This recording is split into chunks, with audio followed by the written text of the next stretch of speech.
Our movie begins with a frantic father pushing his son, Nick, into a hotel room. He tells his son that they're the last two human beings on Earth. However, sometime in the future a girl will appear and offer Nick a flower. He must help that girl at all costs, because it will also save people with special powers from persecution. Suddenly, military personnel storm the building. They belong to a seedy organization called Division, whose sole purpose is to hunt down humans with special abilities and use them in military missions. The father asks his son to avoid the Watchers, because they can see the future. He then uses telekinesis to transport his son to safety in another room as the military attacks. The Division team, led by Henry Carver, attacks. Nick hides and watches the assault. He hears many gunshots and watches his father valiantly throw the operatives against a wall using his power. After more gunfire, Carver tells his unit to bring the body to their lab. Nick muffles his sobs as he watches Carver walk away with his father's corpse. A girl called Cassie informs us through narration that the hunt for people with psychic powers began in World War II and continues to this day. The Division knows no ethical limitations in its hunt. Cassie is a watcher, and seeing the future is not as simple as it sounds. The Division took her mom and is using powerful drugs to enhance their powers, but unfortunately, no one survives on these compounds. 10 years later, Carver observes a girl named Kira Hudson as she receives a lethal injection that might boost her powers. Somewhere in the facility, a mysterious woman drops a ball on the floor. Kira starts seizing and flatlining, but suddenly awakens, snatches the security pass, knocks the doctor out, and flees with a syringe from the tray. They activate an emergency lockdown, but the rolling ball jams the door, allowing Kira to escape. Carver instructs his right-hand man, Victor, to notify all sniffers, who locate individuals using something they previously touched. Nick wakes up in Hong Kong and begins training to move a dice. Later, he attempts to cheat in a dice game using his abilities, but fails. He now owes $6 million and must run through the park. As he returns home, two sniffers from Division question him about a girl thief, but they depart because Nick lives alone. Nick begins packing his belongings and draws his rifle, but he soon receives a weird call instructing him to open his door and lay down his weapon. He runs into Cassie, the 13-year-old watcher. Cassie claims she's come to assist him in locating $6 million. She is a second-generation watcher who can see into the future. She confesses, however, that she is not particularly excellent at her abilities. Cassie reports that the money is in a bag, being carried by a Division-hunted girl. Nick does not want to be a part of the Division. Cassie is convinced that he will assist in some manner. Cassie believes that if they don't discover the girl and the luggage, awful things will happen. She has a vision and informs Nick that there are people following her in the market. On their way out, they stumble and encounter the Pop family gang. The Pop father inquires about the missing girl. Nick had already been observed with her by his observant daughter. The Pop daughter holds a pistol up to Cassie's face and tells her she already knows how she will perish. Cassie brandishes Nick's pistol at her. Nick throws father and his henchmen against the wall and flees. A pair of bleeders yell at them, forcing everything made of glass around the block to shatter. Pop Girl guides the bleeders with her visions. The cries cause the tanks to crack, forcing Cassie and Nick to slip.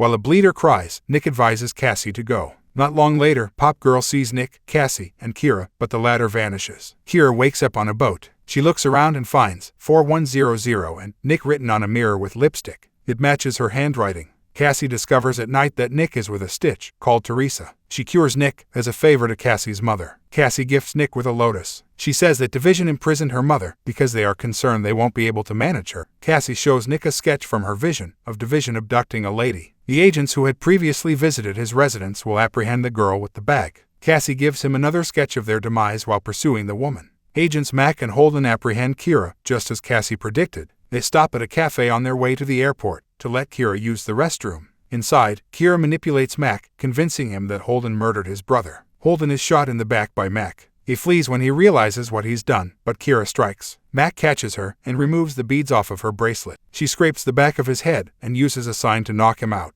She walks away with his rifle and car keys. Nick tests his abilities in the cab by lifting Cassie's pad. He directs the driver to Club B. He thinks he sees an olive in a glass, but Cassie tells him it's a bead. Nick is curious to see where it will lead them. Mac takes Kira's beads to Carver, who claims Mac has no brothers. Carver releases Mac of his responsibilities, but Mac promises him that he will never again fall victim to Kira's telepathic manipulation. Carver used his psychic abilities to implant a fake memory of Mac emptying his handgun earlier. Carver instructs Mac to pull the trigger while holding the rifle in his mouth. Carver and Victor stroll into the alley, unconcerned by the deceased agent. They intend to share Kira's beads with sniffers and observers to locate her. Cassie and Nick encounter Hook, a shifter who can alter items. At Club B, they beg Hook to transform a thing into a bead, so they may use it to find the luggage. Hook agrees and directs them to a sniffer called Emily. They show Emily the bead, only to discover that she already has a real one, delivered by Division. Emily informs them that the girl they are seeking may be found near Kwontong Pier. Kira uses her skills to persuade a couple to give her a ride to the dock. But before she can get in the car, Cassie and Nick arrive, and she fires at them. Nick sees Kira and inquires as to whether she is the lady Division is looking for. Kira is furious at Nick for abandoning her when Division kidnapped her. Nick assumes she had abandoned him when she stopped responding to his calls. Kira claims Division is searching for the luggage, but she has no idea what's inside. She suffers from memory gaps and can't recall much. Nick concludes that she had her memories erased to make it more difficult for Division to find her. Kira observes that her recollections of Nick are still vivid. Cassie claims that the future has changed since her mother joined them in her vision of their demise. She begs Nick to get rid of Kira since she's ruining the future and doesn't have the suitcase, but Nick insists that they'll discover it with her shortly. To reassure Cassie, Nick proposes carrying a shadow to keep the sniffers at bay. During that night, they encounter Pinky, a shadow who charges $10,000 a day for his services. He tells them that sniffers will be unable to locate Kira as long as she is within 20 feet of him. When Kira recalls the location of the luggage, the three check into a motel. Pinky follows Cassie outdoors to eat, since Nick needs to be alone with Kira. Kira creates the appearance of fire to entice Nick into the bathroom and kiss him. Cassie is approached by Pop Girl, who reminds her that she knows how Cassie will pass away. She displays her artwork and suggests that Cassie alters her destiny by leaving Hong Kong. Cassie arrives at the motel and informs Nick that Kira will assassinate them all. Pinky cautions them that observers may still follow them and would ultimately catch up to them when she mentions the Watcher. Nick proposes splitting up to confuse them. He tells Kira to accompany Pinky and assures her that he will locate her shortly. Cassie awakens from a vision after drinking too much. Pop Girl and the Bleeders come later, but no one is present. Nick wants Emily to seek out Carver using the bead she received from Division after sending Kira to go with Pinky. Carver is found at a diner by Nick, who uses telekinesis to aim a pistol at him and Victor. Carver mocks Nick, claiming that he learned via his countless observers that Nick and his buddies will perish. He claims Kira cannot survive without another injection, owned by Division. Carver's telekinesis fades as he manipulates Nick. Victor uses telekinesis to take control of Nick's pistol. Nick shifts the table and pins Victor against the wall. He then takes a pistol and flees. He falls to the ground and fires at Victor, who blocks the bullets. They shift firearms toward one another while they exchange fire. Victor's revolver reaches him, but it is empty. When Nick tries to flee, Victor shoots him and trips him with a chair. Nick is slammed into the walls and ceiling.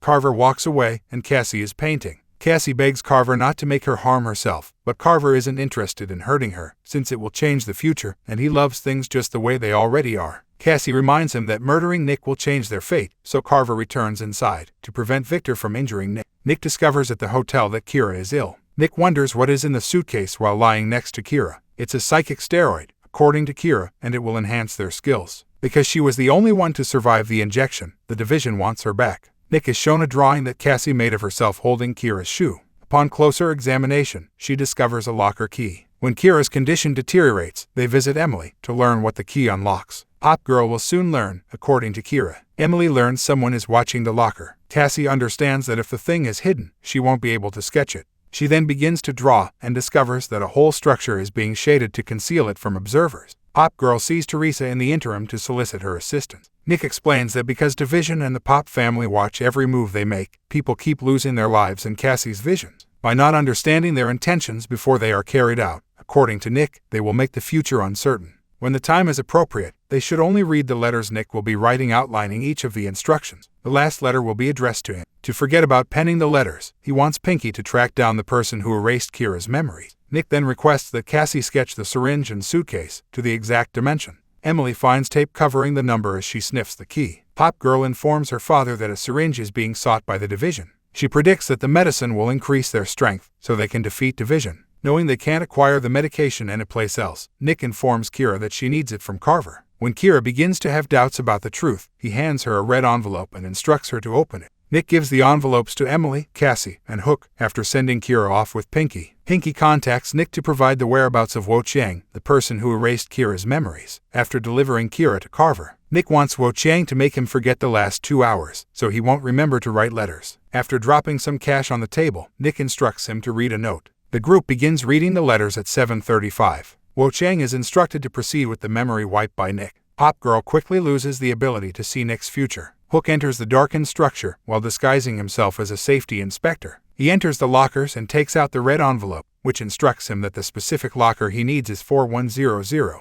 An older woman points a pistol at him as he unlocks it. Hook tells her that she is no longer required to watch the building, adding that Kira sent him. Hook leaves the suitcase behind and returns to the hotel room. He then changes the color of another piece of luggage to match the one he got from the locker. Cassie arrives at Nick's apartment and removes Nick's firearms from the drawer. After Nick awakens from the memory wipe, he opens the envelope containing the instructions to return home. As he arrives at the flat, he discovers the luggage inside, but Teresa assaults him. She hands the suitcase to the pop bleeders after inspecting its content. A bleeder attempts to shout at Nick, but Teresa stops him, stating their sister promised Nick would get tortured. Nick notices Cassie's pistols and directs them at Teresa using his powers, pleading with her to heal him. As Pop Father turns the syringe over to their customer, it transforms into a bottle of soy sauce. Pop Girl informs her bleeder brothers that the true syringe is located in a structure. Meanwhile, Carver tries to administer an immunosuppressant to Kira in the hopes of saving her life. Kira, on the other hand, refuses the injection, so Carver tells her that they are not attempting to harm her. He claims Kira is a division agent who consented to be injected with the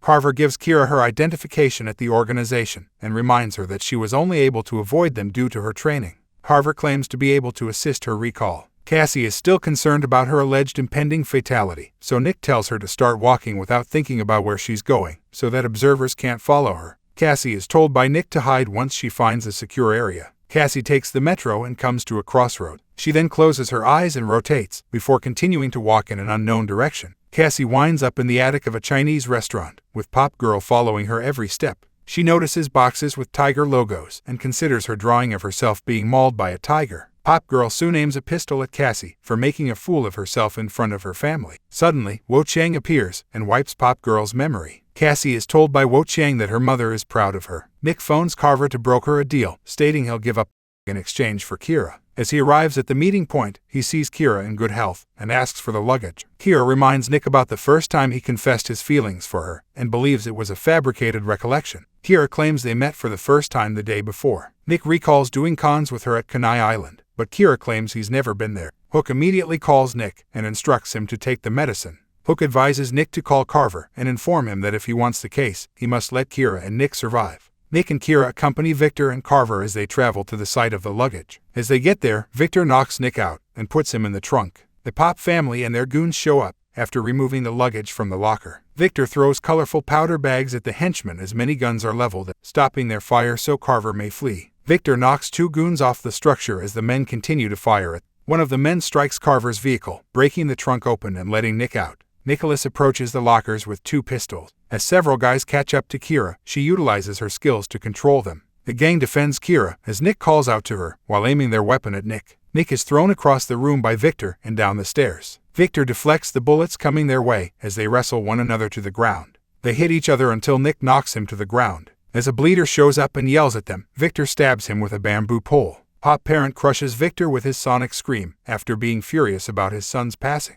Nick causes Pop Father's scaffolding to fall as his ears begin to bleed. Carver witnesses Kira influencing a gathering of guys, and he expresses his admiration for her skills while using the booster medication. For them to ultimately go, he orders her to march the guys off the roof. Kira is, however, stopped by Nick after he accuses Carver of pushing her. Carver defends himself from Nick's onslaught and tricks him into falling from the building. Nick, though, does a U-turn and grabs the syringe. Carver tells him that if he puts the needle in his arm, it will end him. Nicholas self-injects and endures excruciating pain till he faints. Cassie shows up and awakens him after Carver and Kira depart. She informs Nick that Division will take whatever measures are necessary to prevent the medication from falling into the wrong hand, after removing the actual suitcase from a bin. For her mother, Cassie claims she is still undecided about trading the syringe. Cassie says 9 Dragon soy sauce was in the syringe when Nick inquires as to what was inside. Kira notices the packet that Nick had packed for her while returning to the Division's headquarters in an aircraft. She discovers a picture of Nick and her, taken in Kenai Island. She reads the note telling her to finish Carver. As Carver sleeps, Kira stares at him, instructing him to put the gun in his mouth and pull the trigger. The movie ends with Carver opening his eyes and complying.